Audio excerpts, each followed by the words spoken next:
বিকাল থেকে আমরা সব কাজিনরা ঘর গোছানো শুরু করে দিয়েছিলাম। দেখে নিশ্চয়ই বুঝতে পারছেন কারোর হলুদের প্রোগ্রামের জন্য, আর কার হলুদের প্রোগ্রামের জন্য সেটা দেখার জন্য আমার ভিডিওটি পুরাটি দেখতে হবে।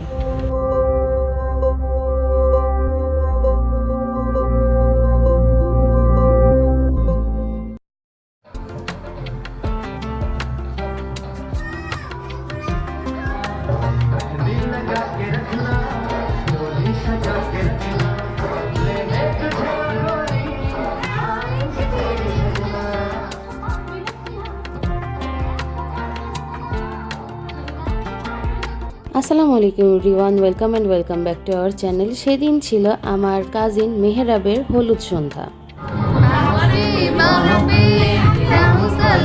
আমরা রুম টুম সুন্দর করে সাজিয়ে সবকিছু ডেকোরেট করে নিজেরা রেডি হয়ে গিয়েছিলাম।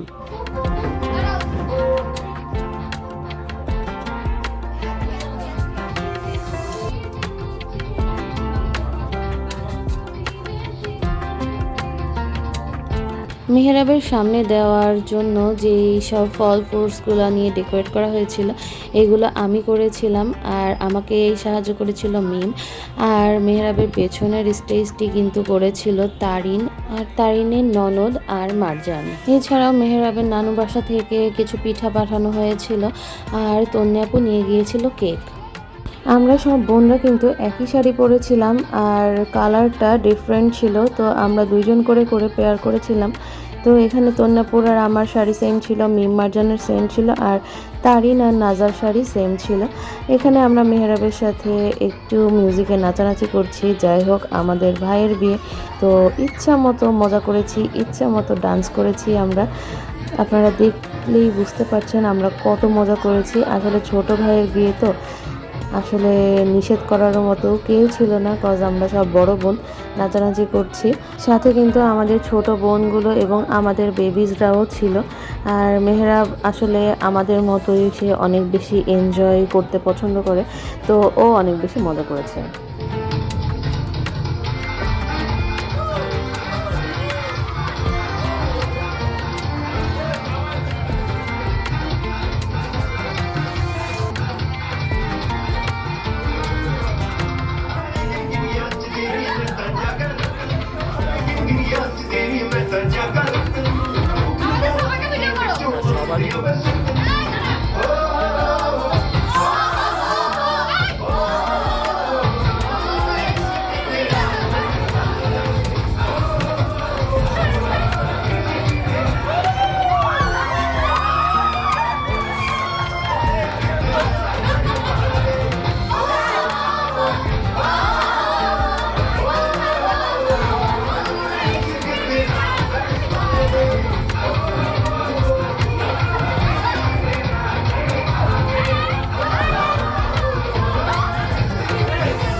এই ভিডিওটি যতবার দেখি ততবারই ভালো লাগে। সবাই কিন্তু ডান্স করেছে, আমাদের 3 জামাই ডান্স করেছে, সাথে আমাদের নতুন বর মেহরাবও ডান্স করেছে। এরপর শুরু হয়ে গেল হলুদ দেওয়ার পর্ব। তো প্রথমে দাদি, আম্মু, আব্বু চলে গিয়েছিল, আর এখানে দাদিও কিন্তু মেহরাবকে টাকা দিয়েছে। সবাই মেহরাবকে সালামি দিচ্ছিল। আর মেহরাবকে সবাই ক্ষীর খাওয়াচ্ছিল, দাদি একটু দোয়া করে দিচ্ছিল।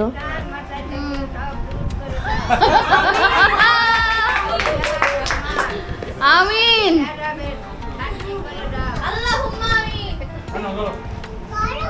বরযাত্রী বসে আছে, এক বরযাত্রী ছবি তুলছে, ক্যামেরাম্যান, এটা একটা ক্যামেরাম্যান, ক্যামেরাম্যানের কিন্তু আলাদা খরচ আছে। এই ক্যামেরাম্যানের খরচ আছে কিন্তু। এরপরে চলে গিয়েছিল ছোট্ট কাকু আর বৌমা, আর আমাদের অন্য চাচারা তখনও আসতে পারেনি। মেজো আব্বারা গাড়িতে ছিল, তাদের আসতে রাত হয়ে গিয়েছিল। ততক্ষণে আমাদের অলমোস্ট প্রোগ্রাম শেষ, আর নন্টু কাকুরা আসতে পেরেছিল না, সায়ানের এক্সাম ছিল তাই। তো এরপরে চলে আসলো মেহরাবের আব্বু আম্মু, সেজো বৌমা আর সেজো আব্বা।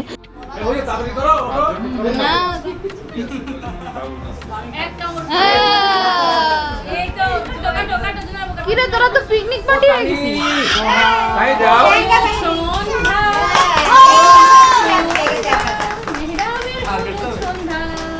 দুরন্ত টিভিতে গান শিখেছিস?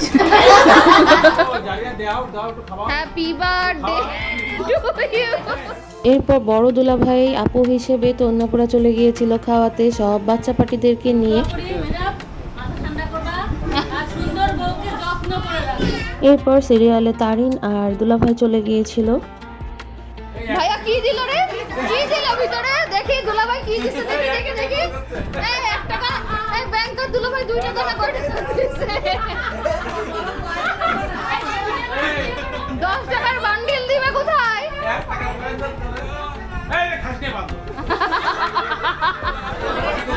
এই একটা জিনিস খাওয়াচ্ছে আর একটা করে টাকা দিচ্ছে। দেখ না, যত খেতে পারবো তত বাবা। আহারে বেচারার মুখটা লাল করে দিচ্ছে। গেন্দা ফুল খেতে পারলে 500। আরে ও গিলতে পারতেছে না।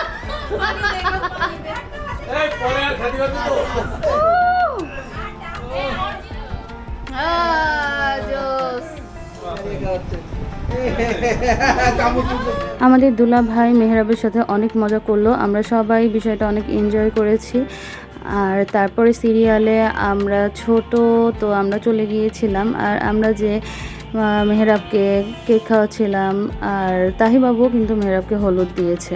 দাদি প্রথম থেকে শেষ পর্যন্ত আমাদের সাথে ছিল, বাট দাদি এখন আমাদের মাঝে আর নেই। আমরা দাদিকে অনেক বেশি মিস করি।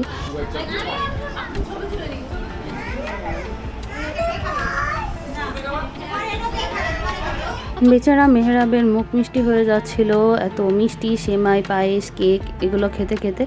তো ফুপু খাইয়েছিল মালটা, আর মিম খাইয়েছিল শসা, এটা ভালো আইডিয়া ছিল। তো এরপরে সবাই একে একে ওর সাথে ছবি তুলছিল। এই যে মারজান নাজারা চলে গিয়েছে ওর সাথে ছবি তোলার জন্য। এদিকে মারজান নাজারা 3 বোন, জারিয়া হচ্ছে ওদের ছোট বোন, বাট জারিয়া রাগ করে উল্টা হয়ে ব্যাঙের মতো শুয়েছিল, সে ছবি তুলতে যায়নি। এরপর আমরা 2 বোন চলে গিয়েছিলাম আমাদের ফ্যামিলি নিয়ে। আর এরপর শুরু হলো মেহরাবের উদ্দেশ্যে সকলের জ্ঞান বার্তা।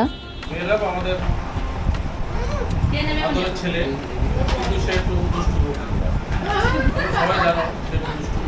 আল্লাহ তাকে তৌফিক দিয়েছে যেন সে সব কিছুতেই, আমি আমার কাছে সব কিছুতেই ভালো, তাই অ্যাটিটিউড সবই দরকার, এবং সব তার আছে। আমি এর ভবিষ্যৎ ভালো কামনা করি, এবং আপনারা দোয়া করেন, সেটাই দোয়া করবো যাতে ভবিষ্যৎটা আল্লাহ সেটাই করবো। আমার খুব পছন্দ হয়েছে যে সে গায়ে মাথায় কাপড় দিয়ে আমরা যেরকম ফ্যামিলি সেই রকমই সে, কিন্তু উগ্র না, মাশাআল্লাহ সব মাশাআল্লাহ মাশাআল্লাহ। ভবিষ্যৎ জামাইগুলো ভালো হোক, আমরা সেই দোয়া মানে কামনা করি, আমরা সেটা কামনা করি। আমিন আমিন। মানে আমার এই ছোট জীবনের যতটুকু অভিজ্ঞতায় অনেক কিছু দেখছি, তো তাতে মানুষের কিন্তু জীবনটা মানে থেমে যায়, সেখান থেকে আবার শুরু করা। তুমি একটা রহমত পাইছো, আলহামদুলিল্লাহ, ঠিক আছে। এত ছোট বয়সে আমরা হয়তো কেউ প্রিপেয়ার ছিলাম না জিনিসটার জন্য, তারপরেও আমরা সবাই মেনে নিচ্ছি।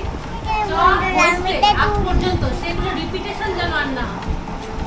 আমি অতীত নিয়ে টানতে চাই না, যতটুকু হয়েছে সেটা গর্ব করতে পারি যে মেহরাব একটা জায়গায় চলে গেছে, এরকম একটা গর্ব আমরা করবো। ইনশাল্লাহ ইনশাল্লাহ। ফাইনালি একটা বোঝা গেল যে তুই স্ট্যাটাস লিখিস। সুন্দর কথা বল। তারিন বহুত আশাবাদী আশাবাদী। বলবো বলো মেরা ভাইয়ের উদ্দেশ্যে কিছু বল। আমি চাইছিলাম মেহেরাব একটা ভালো বিয়ে করুক। আমি বলে দিয়েছিলাম বিহারি মেয়ে আমি নেব না, ভালো মেয়েই যেন আসে, আমার মনের মতন বউ হোক। এটা দাদির উদ্দেশ্যে বলা হয়েছে, দাদি বলতে পারেনি দেখে আপু বলেছে। দাদি এটাই বলতে চাইছিল গো। আর কি রহম আল্লাহ যেন ভুল করে মিল গেছে একটা বাঙালি। আমি বলেছি যে এরা বোর দেখি বয়স হয়নি, কিন্তু এই যে হাফসা বলে মেয়েটা খুবই ভদ্র আছে, বা আমারও খুব খেয়াল করে। ওপর নিচে থেকে এসে অদাদি ভাত খেয়েছো, অদাদি ভাতগুলো দিয়ে যায়। কিন্তু আমি যেন মনে হলো যে আমি খুব ভালো পেয়েছি। কিন্তু আজকের জাতি বিহারি মেয়ে আমার ঘরে এনতো, হয়তো বাপ মাও রাজি হতো না, আমিও হতো না। আল্লাহ ইনশাল্লাহ ওরে এই ভাগে ওর আয় উন্নতি দেখ, ওর মাথা ঠিক করে ওর বউ, কিন্তু বউ খুব ওরে মানবে। একা একা বেশি বাইরে টাইম স্পেন্ড না করে বউকে নিয়ে ঘুরো, বাদ দিয়ে বউকে নিয়ে ঘুরবা। এই তোমার ভাই কিন্তু আমি ছাড়া আর ওনার আমার বড় কিন্তু আমাকে ছাড়া অন্য কোথাও যায় না, আমাকে নিয়ে যায়। ফ্রেন্ডদের সাথে আড্ডা মারলেও আমাকে নিয়ে যায়, জানো। আমি আর কি বলবো, শুনি আগে এক্সপেরিয়েন্স হোক, শুনে আমার ফার্স্ট দেখা হচ্ছে মানে বিয়ের সময় তো দেখা হচ্ছে, তারপরে ওদের বাড়িতে গেছিলাম হাজুরাতে। ওদের এটা কিন্তু স্টেপটা কিন্তু খুব পজিটিভলি নিতে হবে, যে তোমার কিন্তু একটা দায়িত্ব আর কি, যে এটা একটা বয়সে নিতে হয়। তুমি আগে পরে যেতেই নাও, বাট তোমাকে এরপরে তোমাকে ধরো একটা আর্নিং মেম্বার হইতে হবে, তারপরে তোমার নেক্সট জেনারেশন আসবে, সবাই তোমার জন্য অনেক দোয়া করে আর কি, এবং ফিল করে। তুমি একটা ছোট করে একটা গান শোনা দাও আমাদের। ও দে দে পাল তুলে দে, দে দে পাল তুলে দে, ও মাঝি হেলা করিস না, পাল তুলে দে, দে দে পাল তুলে দে, ও মাঝি হেলা করিস না, ছেড়ে দে নৌকায় আমি যাব মদিনা, ও তুই ছেড়ে দে নৌকায় আমি যাব মদিনা। ছেড়ে দে নৌকায় আমি যাব মদিনা, ছেড়ে দে নৌকায় আমি যাব মদিনা। তোমার প্রিয় মোহাম্মদ এলো রে দুনিয়ায়, রে সাগর আকাশ বাতাস দেখবি যদি, রে সাগর আকাশ বাতাস দেখবি যদি। আমার ভাইপোটা খুব ভালো, আমার ভাইপোটা এত সুন্দর ভালো। এখন আমি দোয়া করি যে আমার ভাইপোটা আরো ভালো হোক, আর যখন আমার বাড়ি যাক আমার খোঁজ খবর নিক, আল্লাহ যেন তারে ভালো হলো একদম সুস্থ সুন্দর ভালো মানুষ করে দিক, এটাই দোয়া করি। নেক হেদায়েত দান করো। হ্যাঁ, এটা দান করি পুরুষ আল্লাহ, আর আল্লাহ তার বউকে যেন তাদের দুজনেকে সুন্দরভাবে রাখে, সুস্থ রাখে। সবচেয়ে বড় জিনিস হচ্ছে ধৈর্য। দুজনের মধ্যে অনেক সময় মনোমালিন্য হবে, কিন্তু কোনোভাবেই মাথা গরম করা যাবে না। মাথা গরম করলেই সেই জিনিসটা সেই যে দুজনের যে সম্পর্ক নষ্ট হয়ে যাবে। যে দেখছিলাম হাত ভাঙা একজন, মানে খুব দুরন্ত। আমি ওই দিনই ফার্স্ট মানে জানছে যে তোমার একটা কাজে গেছে, যারা হচ্ছে খাজনায় থাকে, তারপর থেকে তার এই দেখতে দেখতে সেই ছেলে আজকে বড় হয়ে গেছে। আমি বেশি কথা বলবো না, আসলে সকল মা বাবাই চায় যে তার সন্তান তার থেকে আরেকটু উপরে উঠুক, এটা সকল মা বাবা চাওয়া। তো আপনারা সবাই দোয়া করবেন। বিসমিল্লাহির রহমানির রহিম। মহান রব্বুল আলামিন আমাদেরকে একটা বিশেষ একটা অনুষ্ঠানের মাধ্যমে এখানে যে একত্রিত হওয়ার তৌফিক দিয়েছেন, এই জন্য সবাই আমলকি। জ্ঞাপন করি আলহামদুলিল্লাহ। আলহামদুলিল্লাহি হামদান কাসীরান তাইয়িবান মুবারাকান ফি। আল্লাহুম্মা আমিন। দোয়া করো।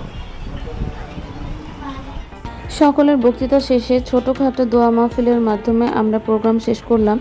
আর তারপর খাবার চলে আসলো, তো আমরা সবাই এখানে একটু ডিনার কমপ্লিট করে ফেলছিলাম। এখানে আমরা সবাই যে যার মতো হাতে হাতে প্লেট নিয়ে খাওয়া দাওয়া শুরু করছিলাম, সবাই মিলে একসাথে বসে খেয়েছি আলহামদুলিল্লাহ। ততক্ষণে মেজো আব্বা, রায়ান আর মেজো বৌমাও চলে এসেছিল আমাদের মধ্যে। আজকের ভিডিও এই পর্যন্তই। সবাই ভালো থাকবেন, সুস্থ থাকবেন, আমাদের সাথেই থাকবেন। আল্লাহ হাফিজ।